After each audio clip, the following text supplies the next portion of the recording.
bonyolítani a sorozatot, úgyhogy azért voltam bosszus, mert ha ez a mérkőzés megint egy ilyen utolsó percekben kapott góllal megy el, akkor az demoralizáló lehetett, így azt gondolom, hogy lélektanilag egy kicsit följebb tudunk jönni, rendezni a sorokat, és készülünk a következő mérkőzésre. Újpest Mezőkövesd tehát egy végeredmény a labdarúgó NB1 mai játéknapjáról, és ahogy ígértük a DVTK Paks találkozóra, amely tart, a félidőben jár, kapcsolunk még vissza. Holnap 16 óra 30 perckor a Debrecen Zalaegerszeg mérkőzéssel folytatódik az NB1 harmadik fordulója. A sportvilágot hallották. Ön a Kossuth Rádió műsorát hallgatja. Most következő műsorunk 12 éven aluliaknak nem ajánlott. Rádió Színház.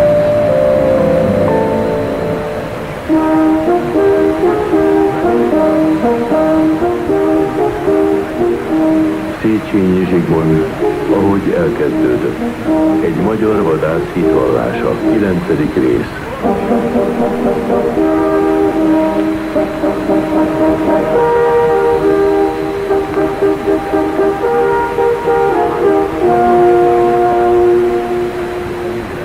Éjféli ágyúlövés.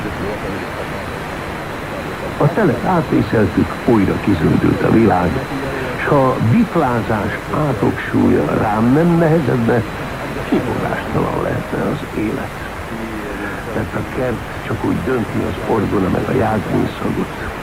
Javában ismétli önnevét a kakuk, versenyt dudog bele a büdös banka. Kórusban gurrognak a gerdicsék, éjjel-nappal csattog a fülembe. Májusi parádéját tartja a természet. Nekem azonban nem oda...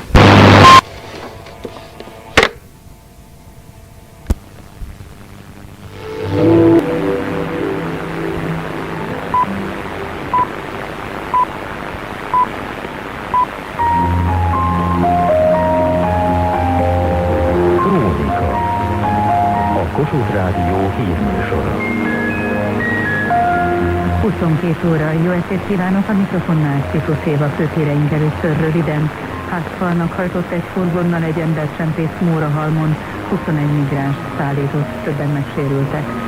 Búza szentelő ünnepséget tartottak a Kárpátaljai Nagy Dobronyban, mintegy 2000 gazda a rekordot döntve 160 tonna búzával járult hozzá a magyarok kenyere 15 millió búza szent kárpátaljai programjához.